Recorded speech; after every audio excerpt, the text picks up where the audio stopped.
Hi, everybody. So, I wasn't expecting to record this particular podcast at this particular time, but you know how video game industry news can fly? It can just come at you out of the blue. So, we're going to be discussing the Ninja Gaiden reboot and the Dead or Alive reboot as well. Joining me tonight is TheMadBelmont. Hey, everyone. How's it going, dude? It's going alright. I definitely did not expect to be recording this type of episode with you, but Bandai and Namco just decided to say, hey, let's announce a couple things out of the blue today. So, yeah, well, here we are. Yesterday at the time of recording, but same difference, really. Yeah. So, we know that Team Ninja, the developers behind Ninja Gaiden and Dead or Alive, are working on a lot of stuff right now. We know that Wulong Fallen Dynasty is coming out next year, and we know Rise of Ronin is coming out in 2024. Yep. This definitely puts into question when we might see the Ninja Gaiden reboot and the Dead or Alive reboot. Absolutely. When do you think we'll be seeing the Ninja Gaiden reboot? Because I think it's safe to assume that that is going to be the primary focus, especially considering we got the Ninja Gaiden Remastered Collection not all that long ago.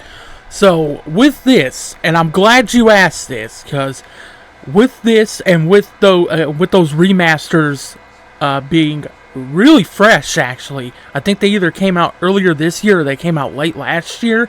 And it was early this year. Year. Okay, so that being said, I think we should expect this thing sometime in 2024. I'm thinking like mid 2024. I'm thinking mid to late 24 as well, because they're not going to want to, cannibalize the sales of Rise of Ronin, because they're both probably going to have a somewhat similar feel, since they will deal with ninjas, samurais, that kind of stuff. Then they'll be, action-based games. So yeah, there's only so much of that the gaming population is going to want to play. And I think that a 6 to 8 month release window between those two games is just enough time that it'll help, and they're just different enough that they'll see a different set of players, even if there's going to be a lot of overlap at the same time. Yeah, definitely. So, since they're going to prioritize Rise of Ronin for next year, it's only safe to assume that 2024 will be when they release this Ninja Gaiden reboot. Rise of Ronin is coming in 2024. Wulong Dynasty is coming in 2023. Ah, okay. So, yeah, what I think they're going to do is Rise of Ronin early in the year, and then Ninja Gaiden reboot late in the year. Give it a lot of time in between. Yep. Also, I think that this might be the perfect time for them, since they're rebooting both Ninja Gaiden and Dead or Alive. They do share a universe, we know that. What about have them have interlocking storylines? That would be cool. And I think they should do that, because okay, for the people that play the new Ninja Gaiden, and if they like it, if you make Ninja Gaiden and Dead or Alive interlock, not just with the characters, but actually have lore reasons behind it, that's what that drives up the sales of your new Dead or Alive, because you have a new Ninja Gaiden. If it takes off and does well, then bam, you're going to get all those fans buying that game just to play it and have more and ingest more of that lore. Right? And we already know that there is a little bit of lore connection between the two series as they stand right now, because Ryu Hayabusa is friends with Ayane, Kasumi, and Hayate. Mm-hmm. What? I said, Okay, it cut out, so I couldn't quite understand you. But we know that that's definitely... There's some connective tissue there, let's put it that way. And I think that that's kind of interesting, and that gives them the building blocks to do, as I said, to make them interlock officially. Yeah. it'd be interesting to see the martial artists maybe just skirting the ninja world, and then, like in the Ninja Gaiden game, and then the ninjas actually meet them in the Dead or Alive games. And yeah, they could keep them interconnected, but they can also keep them just separate enough that you don't necessarily need to play one to understand the story of the other, but they could have some storylines that do intersect. Yeah, absolutely. So we'll probably see Dead or Alive, I think, in 2025 at the earliest. Yeah, that's what I was saying. What I was saying before we recorded. Yeah. I think it'll be like mid to late 2025 when we see that come out. Yeah. And honestly, the Dead or Alive reboot has me excited for fighting games again. Don't get me wrong, I was very excited for Tekken, and I was very excited for Street Fighter because those games look gorgeous. Mm-hmm. You see... But the thing... Oh, go ahead. Oh, I was just going to say, you see, if you haven't been keeping up with Leaper streams here recently, me and him have been playing a lot of different fighting games, but I can tell that because there's no new Dead or Alive out, it's kind of hard for him to, like, get hooked on another game for too long, right? Because you'll be super into fucking KOF, and then you'll be, you'll grow out of that, you'll get super into Soul Calibur, drop out of that, and then you play this carousel, you play this carousel of different games that you get into, but then you just drop them after a while because they're not Dead or Alive. And Dead or Alive was my gateway into fighting games, and King of Fighters was my gateway into 2D fighting games, so those two are my loves in fighting games. But the thing is, I don't really have a wide variety of players at my skill level that I can play against in King of Fighters, because that game is so legacy skill based that you're either a complete noob or you're kind of a god at the game. Yeah, because really the only ones that are really even in skill level in KOF are me and you, because we got into the game around the same time. Yeah, and you just don't get along with King of Fighters because it's not Street Fighter. Yeah. I grew up on Street Fighter and Mortal Kombat. It's really hard for a 2D fighter to hook me, especially it's harder for it to hook me, and it's even harder for it to retain my attention. Because every time I'm playing it, I'm just like, I could be playing Street Fighter 2 right now, or 3, or 4, And it's that way for me with 3D fighting games, and you know what? The only ones that do keep my attention are Soul Calibur and Tekken, but Tekken I run into the same problem I run into with the King of Fighters. You're either a god at that game, or you're a scrub. There's no real mid-level players. Yeah. Again, other than me and John, and I'm really the only consistent, the one that's, around consistently to be able to play with you. Mm-hmm. Which is in turn burning you out, so that kind of sucks. Yeah. And then Soul Calibur, I love it, but it's a dead game at this point in time because it's been so long since the game actually released. And the online is not good. No. I mean, okay, when it works, it's alright. But when it doesn't work, you feel it, because the game really just lags. It lags bad. We've had that a couple times, actually, in our previous 2 sessions of it. Mm-hmm. Which is a problem that, honestly, Koei Tecmo and Bandai Games seem to have with their fighting games. They do not have good netcode. They never have, actually. They've always had, acceptable netcode, but with the netcode revolution of rollback and the kind of whatever you want to call the rollback system Tekken 7 uses now, online really needs to change. Yeah. And Street Fighter V has a kind of discount fucking rollback as well that they implemented into it, but Capcom's getting their act together. They're getting a good rollback system in there. Bandai's doing it actually with Dragon Ball Fighters. They're doing that with. So Bandai, I think, is starting to come around, and I think that good rollback will be refined by the time this new DOA comes out, and it'll be in there at launch. And I think that if they really do it well, Dead or Alive could really be the forebearer of good netcode for 3D fighting games. I'm sure that Tekken 8's going to have very good netcode, and it'll probably play and feel great. But the thing is, Dead or Alive will be kind of the democratization of good 3D rollback, you know what I mean? Yeah, okay.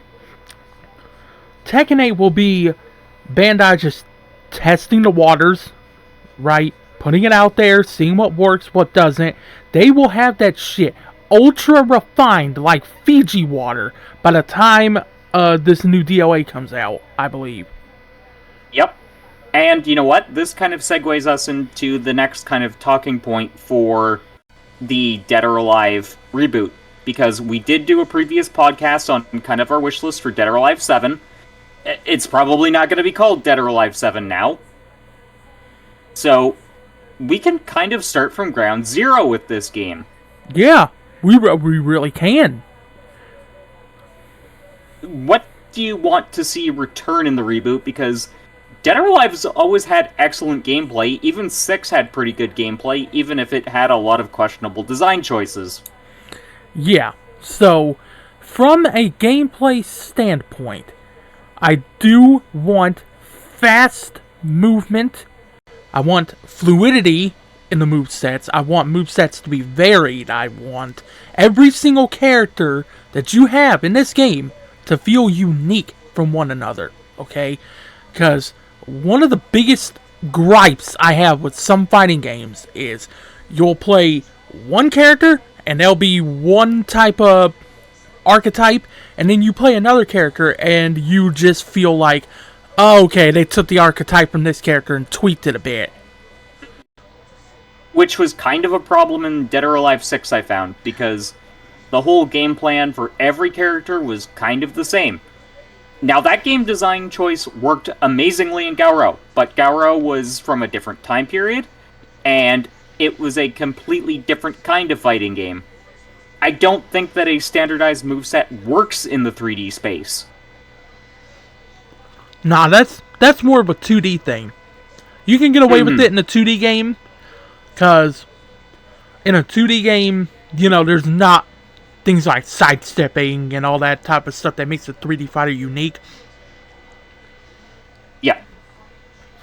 So, and you've noticed it in my 2D playstyle. I take my fundamentals from 3D and try to make it work in a 2D space. Yeah, and when you have someone like me that's not used to that type of mindset, because I don't play a whole lot of 3D fighters. I prefer my 2Ds. So, that kind of shit blows me up.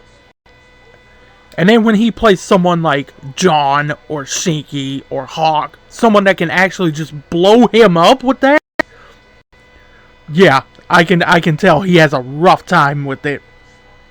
I'm getting better, though. Because I actually confused John quite a bit last time we played King of Fighters, remember? Oh, yeah, yeah. I'm surprised you didn't start cursing me out when I was going, 5-0 with Vanessa. I actually was using Vanessa, as my point character. And I beat him 5 times in a row, and he didn't even get me to half health once. I guess it was just him accepting the fact that he hadn't played the game in a while, and, that's the thing. Me and John fell out of the game because, John did because of a time commitment type of deal. He ain't got the time in the day to commit to it. Which, I feel bad for him on that front. I really do. Me too. Because I can tell he wants to put the time in. It's just that he ain't got no time to put in. Basically. And me, I was really hardcore into it for about a month. And then, I felt that legacy. I ran into that legacy wall. And I'm just like, Nah, I'm gonna go back to my fucking Street Fighter and my Mortal Kombats. You know, I'm gonna go back to my comfort zone. But I definitely want the triangle system in Dead or Alive to return. That is one of the major selling points of the franchise to me. What about you? I definitely... Yeah, I agree. I can agree with that. Now, I'm not... Okay, I'm not too well versed in Dead or Alive, but I have a basic understanding of this triangle system. But for those that don't, for those of you that are watching that don't, Leaper, why don't you explain this system to anyone that's watching that may not be well versed in this franchise? Sure thing. So, strikes beat throws, holds beat strikes, and throws defeat guarding, basically, is how it works out. Yeah, so moves counter certain moves. If you see someone go for one thing, like a throw, then you should know that strikes beat throws. So if you see someone trying to grab you, throw a punch, throw a kick, anything, basically. Yep. Or sidestep. Or sidestep it, which I've tried to do, but I end up getting snagged on the fucking sidestep, and it pisses me off. Which is something that I abused you on. Yeah, especially when I was first playing the game, first getting into it. Yep. But yeah, the triangle system really needs to come back. That is Dead or Alive's identity, and that is an identity that I want to return. I want the hold system to come back, because I actually really like the hold system. Basically, what this is when someone goes for a punch or a throw or anything, if you time the hold correctly, you can just grab them, yoink them, and then just do, in some cases, massive fucking damage off of a hold, which is insane, and it really adds a level of depth to the game. And it actually makes grapplers a viable archetype in the Dead or Alive series. Exactly. So, in order to keep that, going and keep that afloat, bring that system back. Because, again, like you just said, grapplers, a lot of the time they're really useless in fighting games. They really are. The only the only grappler I can think of that really does decently in Dead or Alive is Bayman. See, so to make all the other grapplers viable, that hold system needs to come back. Yeah, and it's part of Mila's game plan, but she's kind of like Dead or Alive's Blue Mary. She is not a standard grapple character. She is kind of a hybrid of striker and grappler rolled into one. And I definitely feel that, because when you told me that she was a grappler character, I was shocked, because I use Mila as mainly a striker. Which is kind of how I use her, but you noticed that I actually incorporated some of her combo throws and holds into my game plan when I could get the timing down. Yep. And then it kind of clicked for you, didn't it? Then I was like, oh shit, she is a grappler. So she's a kickboxer. Yeah. Which is why I said that she really would be a great character to appear in King of Fighters. She really would be, honestly. But that is another topic for another day. We've already covered it anyways, so you can...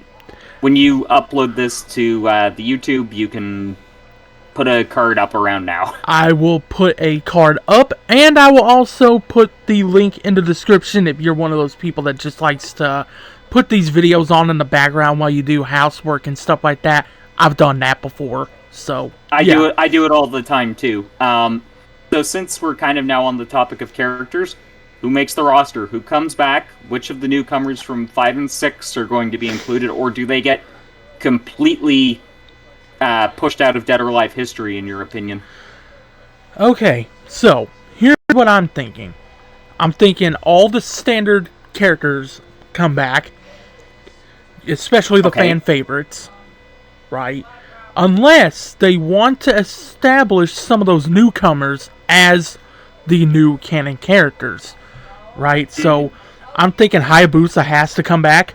I'm thinking that Kasumi definitely will come back because she is kind of the pinup girl for the series. Yep. So she has to come back. I think that Hitomi comes back. As much as I hate to admit this, I think Kokoro's going to come back and I'm going to be fucking tortured throughout that entire life cycle. When she comes back and gets announced and I do a reaction trailer, make an Elder God horror version of Kokoro with crab legs as the thumbnail. Oh god. Here's what I'm going to do. I'm going to freeze frame it on the moment that she gets announced, and I'm just going to do a voiceover just screaming, no, fucking no, damn it. And I will definitely, when this game gets, like, fully revealed, I'm going to be doing reaction trailers to every single character. Be looking forward to that, ladies and gentlemen. Be looking forward to that. I'm looking forward to that. I definitely agree with you that Hayabusa, Kasumi, and Hayate, they gotta come back. Hitomi's gotta come back. Kokoro, I think, is gonna come back because she's a fan favorite, but I wouldn't be surprised if they save her for DLC. True. Same with Momiji. I think if she does come back, she's gonna be a DLC character like she always has been, apparently. Which is kind of disappointing because I would really like to see her be base roster at some point. Hey, you never know. This is a reboot. They may just say, hey, fuck it. Let's make her a base character and see how popular she gets. Mm-hmm. Also, I think that she needs to be a mainline character in the Ninja Gaiden reboot because she's a fan favorite. She'd be a selling point for that game just by herself. Abso-freaking-lutely, I agree with you on that. Actually, if this Ninja Gaiden reboot comes out and does pretty well, and like, let's say that people start talking, let's say she's in it, okay? Speculation here. Heavy speculation, but let's say she's in it, she becomes a fan favorite. Why not just make a spin-off game with her? Honestly, I've wanted a spin-off game for Momiji for a very long time, and I even have an idea for how it would work. Because you know how she's a shrine maiden to start with, right? Yeah. Okay. Use that as, like, the starting area, the shrine that she looks after. Have it be kind of a open-world RPG. Okay. Have her crafting stuff for the shrine. Have her hunting demons, because that is a major portion of Ninja Gaiden and its lore. Alright. And basically, combine Breath of the Wild, combine Monster Hunter, you got a series there, I think. Alright. That could work. Mm-hmm. That could work. What would you want to see from a Momiji spinoff? Honestly, to me, I would want something, okay, without all the RPG elements, make it kind of like a 3D beat-em-up akin to the Yakuza games. Just have me running from place to place, beating the shit out of enemies with my fists, or if you give her weapons, give her those too, but fists and kicks will work. And, yeah, I would love to see that. Like a 3D brawler, basically. I don't think too many individuals would be complaining about that beating.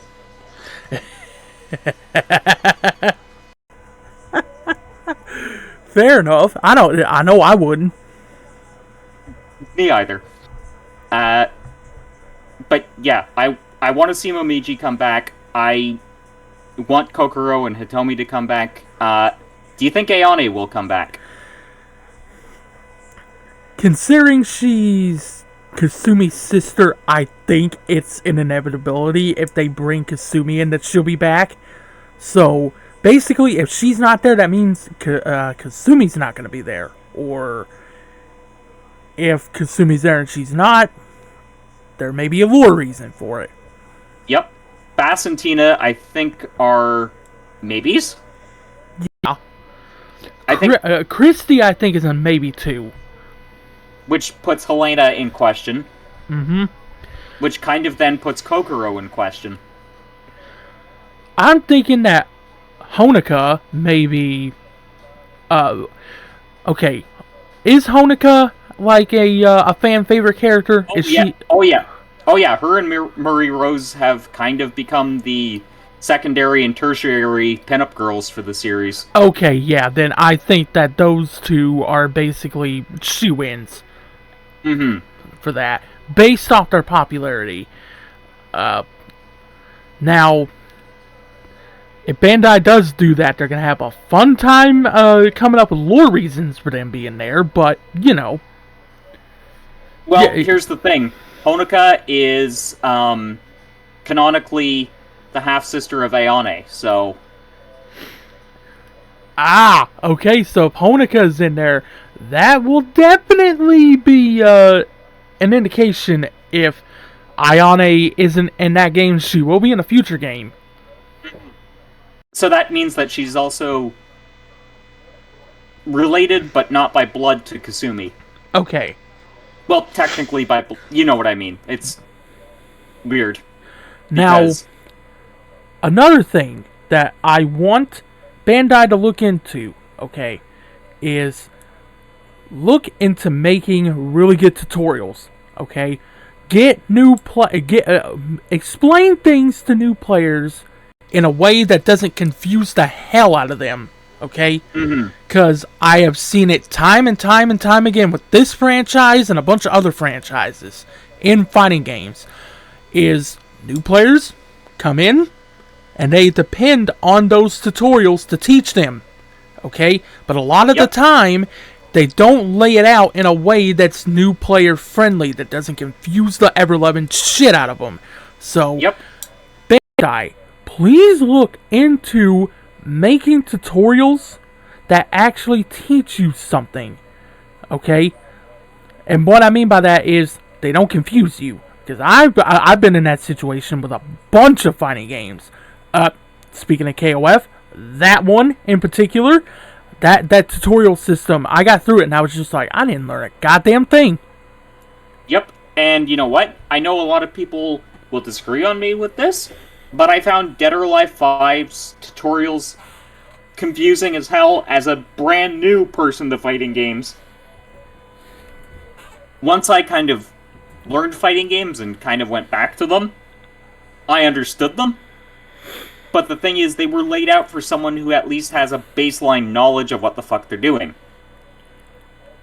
That's kind of what I was going into there. You actually kind of helped me out with my point there. Explain it, not just to people who have a baseline understanding of fighting games, but lay it out in a way to where someone who is brand new to fighting games can just jump into this reboot, go into your tutorials, and understand what the hell they're doing, okay? Yeah, now, you're going to have the hardcore players that'll play through that tutorial and be like, shut up, I already know what I'm doing. But what you want to do is you want to make your new players feel just as welcome as your hardcore audience. For sure, which is something that was kind of a tonal dissonance with Dead or Alive 6. It didn't know if it really wanted to appeal to the hardcore players. Didn't really know if it wanted to appeal to the more casual player. I did, however, find that Dead or Alive 6's tutorials were more beginner-friendly, but they were horrible for someone who actually knows what they're doing in terms of fighting games. Yeah. Because they tried to teach you more niche tech options that, while they work, they are very situational. Because after the first, and here's a funny story with that. After the first time I played Dead or Alive 6 with this guy and John, I messaged him the next day because we were just starting to talk.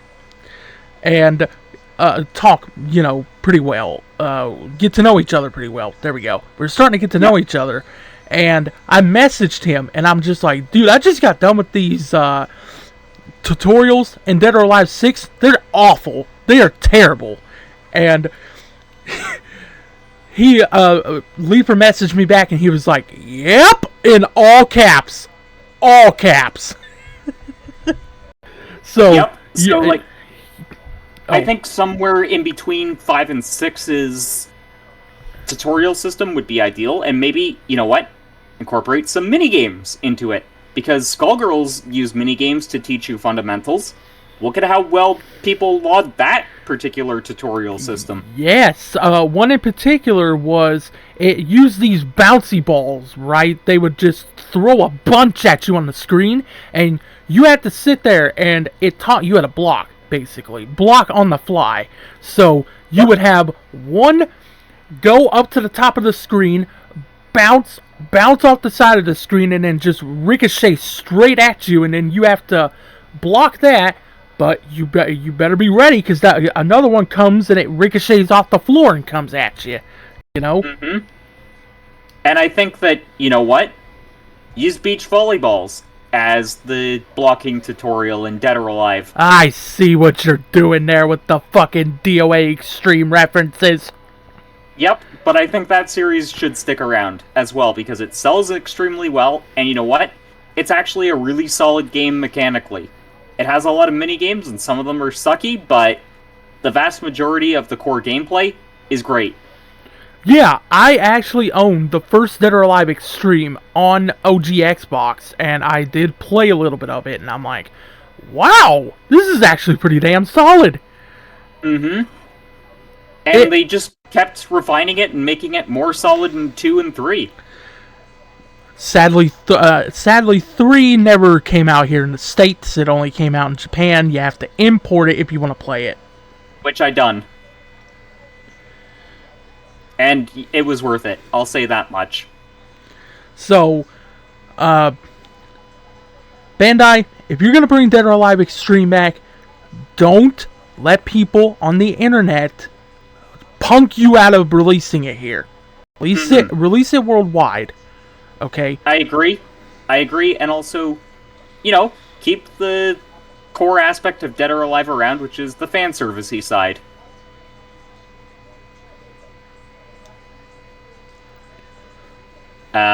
You still there? Yeah, I'm still here. I just thought you had more to say. Ah, okay. We can remove that awkward pause and this little part of the conversation. Or you know, I could just keep it in and make fun of myself. That's possible, too. But I'd like to see that return because, well, a lot of people don't like that side of Dead or Alive. To me, that is one of the reasons that it's so fun. Is just because it's like, oh yeah, I can turn my brain off and just enjoy what Dead or Alive intended. Yeah.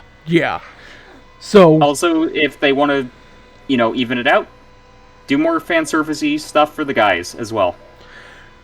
Yeah, you know, don't just keep it to the ladies, you know.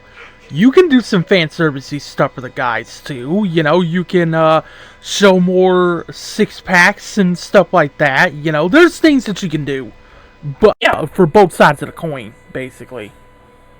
And that would probably remove a lot of the animosity towards Dead or Alive and its fan services in a lot of ways. I honestly think that even if they do that, people are always going to find ways to have an issue with anything. That's they will, thing, but I agree. Oh, I agree with you there. I agree with you there, but, you know, that way it's now, if they're attacking one side of it, they're attacking the other side of it. Fair. I agree with that. So, with that being said, since I was speaking about tutorials a little bit ago, let's go back into game modes. What game modes do we want to see in here? I'll start. I definitely want a story mode. Duh. I think that fighting games should come standard packed in with a story mode. And, I agree. And put some effort into it. Okay, come on, Bandai. You can be a studio that sets the standard for story modes in a 3D fighter. Kind of like how Soul Calibur did at one point, but I don't know. I think they kind of phoned it in with 6, if I'm being honest with you. Well, Soul Calibur 6 was intended to be a retelling of Soul Calibur 1, so... Okay. I didn't know that. Yeah. But it had a budget. It was shitty. Mm-hmm. So, if I were you, Bandai, throw some money. Not a little bit. Don't do what don't do what you did with Soul Calibur. Throw some decent amount of money into a story mode. I think that people would appreciate that. Going on that. Soul Calibur 6 was just a shoestring budget in general. Yeah, fair. Everything screams budget about it. Except for the cameo appearances. Yeah, for whatever reason they went all crazy for Jerry of the River. And for 2B. But everything else, yeah, we can just phone it in on that front. So it did make a lot of money for them, though, so I think we'll see Soul Calibur 7 eventually. Yeah. So, with that, like I said, like I was getting ready to say, focus on single-player replayability. That's one thing that no fighting game really does well, is they may put, like, a decent story mode in, like in the Injustice games, for instance. Those story modes are pretty, pretty decent to pretty good, The Mortal Kombat ones spend a lot of time and budget on their movies, which I applaud them for. Yeah, Mortal Kombat has some pretty good story modes, but what they don't focus on is replayability. Now, Mortal Kombat has been going in that direction with the more recent games like 9, 10, 11. They've been going in that direction, and I appreciate them for that. But in the 3D space specifically, no real developers have been really focusing on that aspect. Because Tekken has... sorry. And even in the 2D space, single-player content is lacking. That is one of my big issues with Guilty Gear Strive. It basically felt like a movie with an online fighting game mode. That is what it feels like. Actually, if you play the baseline story mode in Guilty Gear, that's basically what it is. You're watching a movie. Yep. Well, the thing is, with Guilty Gear Strive, there is no gameplay. You don't get to participate in these cool fights. Exactly. You're literally just watching them. Yep. They're beautifully choreographed, and they're beautifully done on a cinematic level, but kind of feels hollow. Which is why they had to add a second story mode as DLC. One that actually lets you play the damn game. I'll never understand that. But yeah, single player replayability needs to be a thing. So I agree. Add story something kind of like the towers and the crypt in the newer Mortal Kombat games.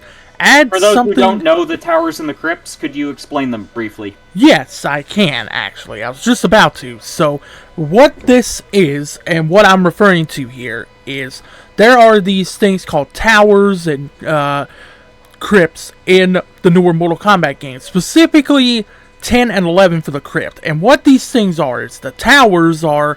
You have these different towers, and you have these... different fights and stuff like that. Now, some is just go through every fight in the tower, you get some rewards at the end. Then you have some things where you go through the tower, but you have to deal with certain like status ailments, or like there's one tower where you literally get stuff thrown at you while you fight. So you'll be sitting there mid-combo and they get something thrown at you and you'll drop the combo. So, things like that, And it really adds to the replayability. There's offline ones, there's online ones. And you try to rack up a high score at the end. And the higher the score, the more rewards you get. The higher the score, the higher up on the leaderboards you get if you do online ones. The crypt is something where you walk around and you open chests, you break open walls, and you just do, all the unlockable stuff in that game, in those two games, is within the crypt. So, Gotcha. So, all of your concept art, all of your different musical tracks and all that type of stuff, all your different skins, all your different brutalities and stuff like that, all that's unlocked through the crypt. So, Yeah, I would definitely like to see something like that incorporated into Dead or Alive Reboot. I also want to see your standard arcade ladder, your standard time attack. Survival ladders? Yep, yep. And you know what? They could do so much with those particular game modes, because you were saying that in the one mode in Mortal Kombat, you could have, like, shit thrown at you, literally. Imagine time attack where that happens. Imagine survival where that happens. That would be cool, because, yeah, okay, what I mean by that is, like, there's literally one tower in Mortal Kombat, I think it's one of the online ones, where you literally just have a dead body thrown at you from time to time while you're fighting. So, having something like that in a survival ladder would be fucking sick. That would be dope.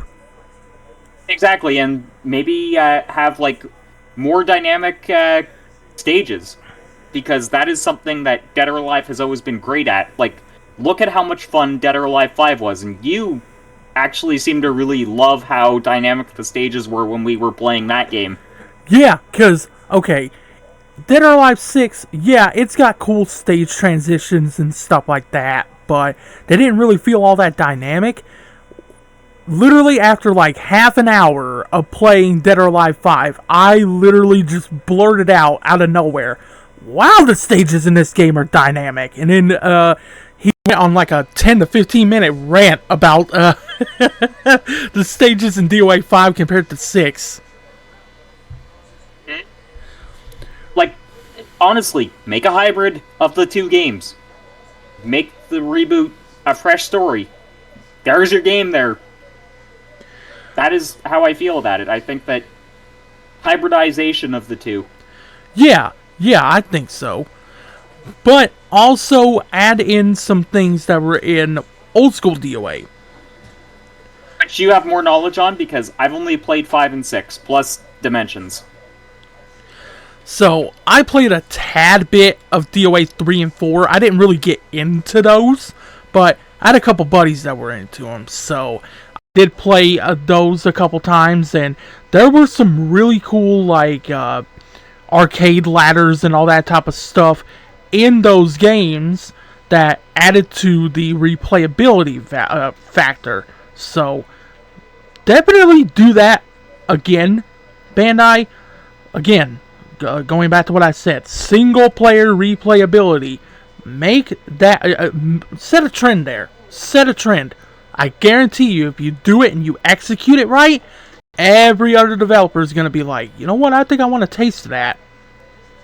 Honestly, I feel like if fighting games started focusing on single-player content again, they would see themselves lifted up from the niche genre that they are right now, and be back to high levels of popularization like they were in the arcade era. Yeah, absolutely. Because more and more people really just don't have the time for online play. Mm-hmm. It's just an inevitability. Life is going to get in the way, and you're just not going to have enough time to dedicate to playing online. So, if you focus on that single-player replayability, you'll nab that single-player crowd, right? And you'll get them into the game. Even if it's just for a little bit. Even if it's just for them to beat the story and then be done with it afterwards. Fine. Yeah.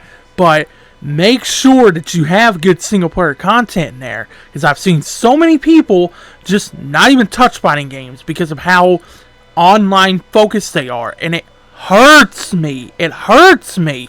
It really does. Same here. And the thing is, part of the reason I got so invested in Dead or Alive 5 was because it was addicting to always see small, little incremental improvements in my single-player runs of time attack, of arcade, of survival. And part of that was because I was sick of getting my shit kicked in by our friend Siege Sensei. Yeah. And going into what you were saying there, tie in some rewards to how good you do in these runs.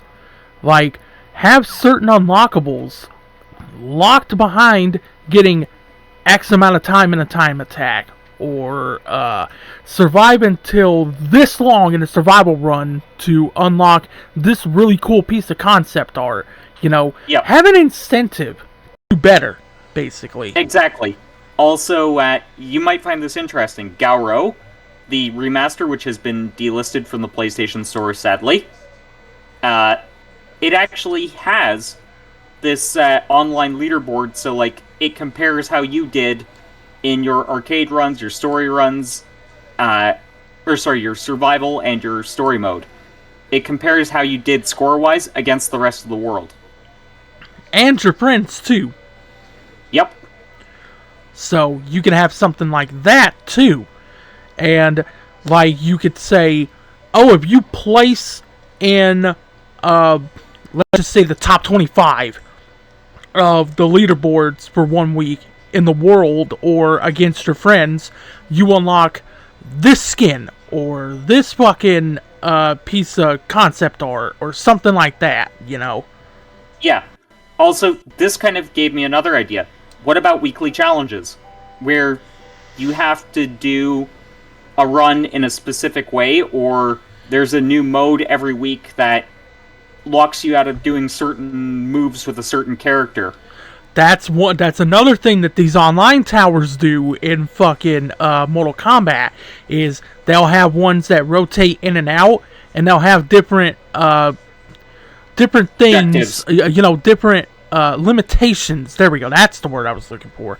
Different limitations that you have to deal with, but you get rewarded with, you get rewarded for your efforts with a good amount of rewards for completing that tower, basically. So, yeah, daily challenges, weekly challenges, that I definitely agree with, because modern games, that's one of the good things about modern gaming, is you do have those dailies and weeklies that, if you're into that game, it keeps you playing, because you want to complete those challenges, right? Also, another idea I've got for training mode. Have the AI analyze your online and offline play, and have it develop bots that help you to overcome your weaknesses against certain matchups. Ooh, that's a good idea. That's a good idea. Bandai, you can freely rip that one from us right there. Yeah, for sure. We'll let you have that one, for sure. If you're a different developer, though, call us. Yeah, so I definitely agree with that, because oh my god, that would help out so much. Like, how has no one come up with that as an idea? Because AI learning is a thing, and it has been a thing for a very long time. And I don't know. And it's not that vastly different from what they're kind of doing already with the adaptive AI when you're playing on hard mode or any of that other stuff. Yeah. Because the game definitely does learn your tendencies. I don't know how much you've fucked around against the computers or not in Dead or Alive. But I have noticed that they did learn my tendencies on the higher difficulty. Yeah, like, AI has been, the AI reads your inputs all the fucking time, right? Thank you, SNK. Yeah, SNK boss syndrome. Oh god, that is a real thing, ladies and gentlemen. If you wanna see and understand what we're talking about with that, go play an SNK game, especially an older one. You'll see what we're talking about there.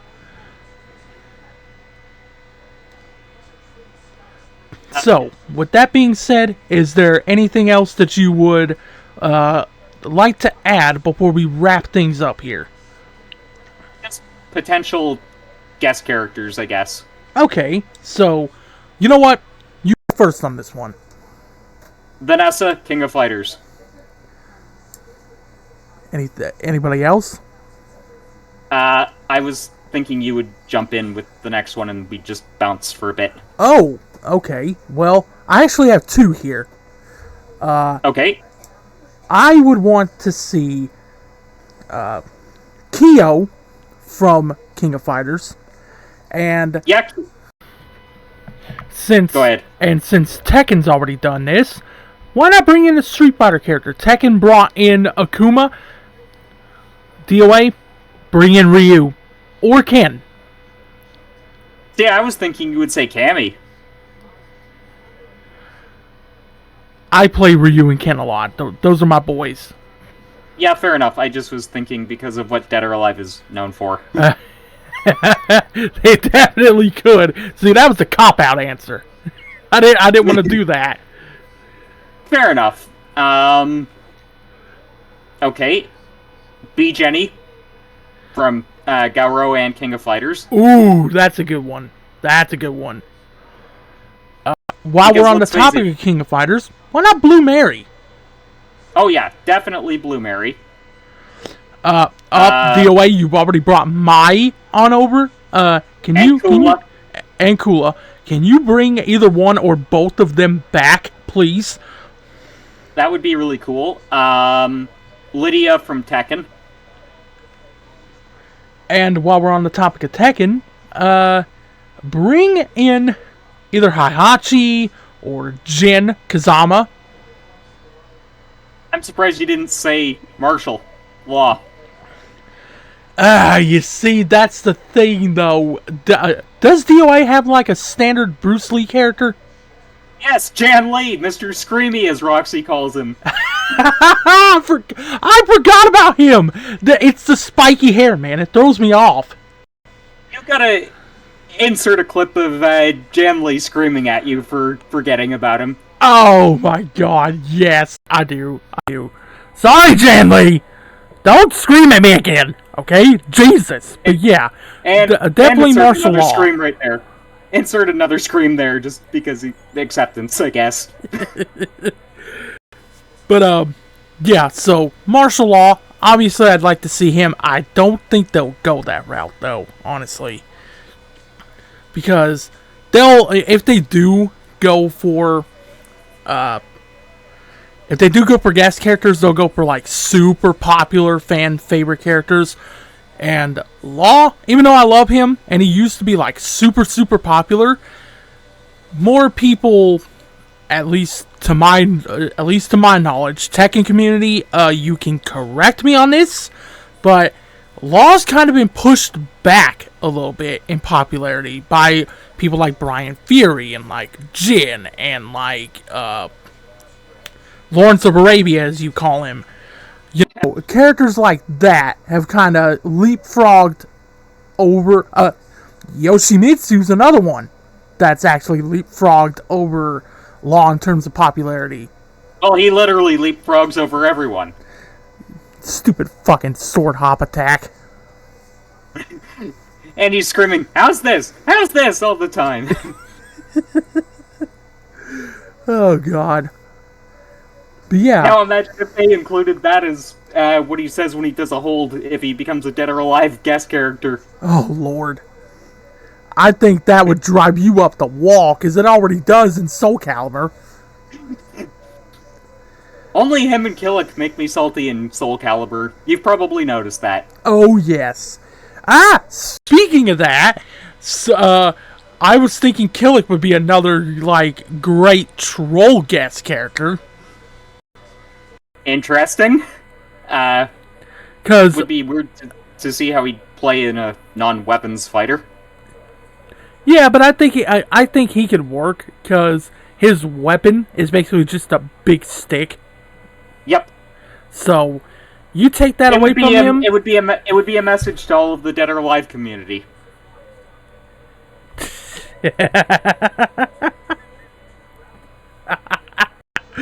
I get it.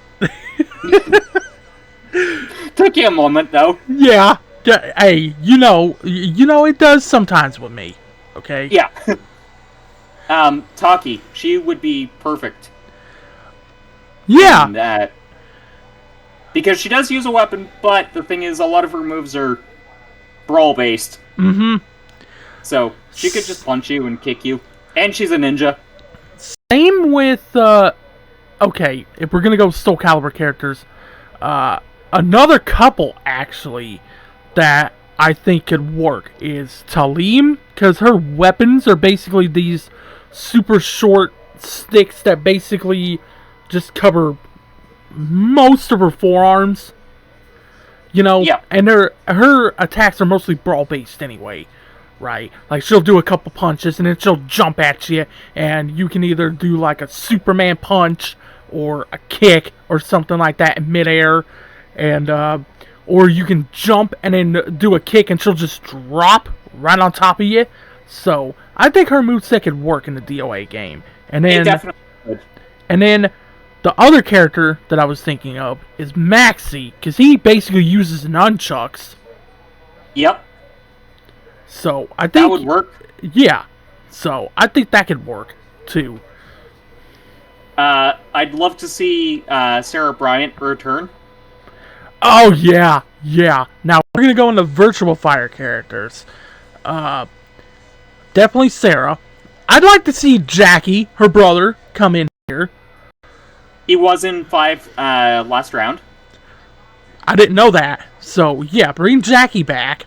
Also, bring Eileen in here. I think her unique monkey-style moveset would be a nice breath of fresh air in DOA, and it would really just throw people off a little bit. Yep. I'd love to see AOA, or Owie, or however it's said. Yeah. You could also bring Pai-chan back. She was in Fuck 5. Pai. Fuck Pai. Bring her back, but nerf the fuck out of her. For those that don't know, you can literally trap people in an infinite with Pai in 5. This bastard right here did that to me the first time I played 5, and that was still a dick move, man. Dick move. Well, you did ask me to show you. Yeah, but I didn't expect you to show me it for like 4 fucking matches in a row, ass. Well, remember, I go autopilot if it's Dead or Alive 5. Fair. There is no off button when it comes to Dead or Alive 5. Oh, man. But yeah, so... Also, I did it to Roxy, remember? Oh. If you were not there for that stream, she got really mad really quick about that. Yeah, because she doesn't have a very thick Dutch accent naturally, but she said, fuck this bitch, and it came out fully. That was hilarious, though, her reaction. I did back off after that point, though. Yeah, that was insanely hilarious. I wish I saved that VOD, but I didn't have my PC at the time, so I couldn't have. Mm-hmm. Damn it. Are there any other characters that you wish to see in this game? Because I have one, but I'm gonna let you have your last pick or two. Okay. I have 2 picks here. They're out of left field, but I feel like they could really fit in a DOA. Scorpion and Sub-Zero from the Mortal Kombat universe. Well, you made my transition a hell of a lot easier. Johnny fucking Cage. Oh yes! The trio! The Legacy Trio. So since I mentioned Johnny, do we go young Johnny or do we go older Johnny? I would go younger Johnny, honestly. I think that his cockiness would really be really fun to do with these DOA characters. It would. Also, then they could have interaction with Zack if Zack is included. Because Zack is kind of the flirty perv of the whole game, and that's kind of Johnny's MO. Yep. Especially younger Johnny. Older Johnny, not so much. Older Johnny is basically just, I'm going to be sarcastic for the sake of being sarcastic, and there's nothing you can do about it, basically. And dad jokes. Mm-hmm. So basically, Johnny Cage is me when he's older. So, yeah. Definitely Johnny, and I think that Scorpion and Sub-Zero would have really good dialogue with the ninjas. They would. You know what? Include them in the Ninja Gaiden reboot as DLC. Oh my god. Oh my god. That would be fun, but I don't know how they could do that. I don't know how they can implement fighting game characters in a Ninja Gaiden game. Well, the thing is, they did that with Kasumi, Ayane, and Hayate in Ninja Gaiden. Alright. So, like, it was... They even had their own unique movesets. Alright. I didn't even know that. But then again, Ninja Gaiden is something that, like, I played the NES games, never really even touched the PS2 and PS3 games. I never really messed with those. Looks like I'm gonna have to get you the Ninja Gaiden collection for your birthday in August.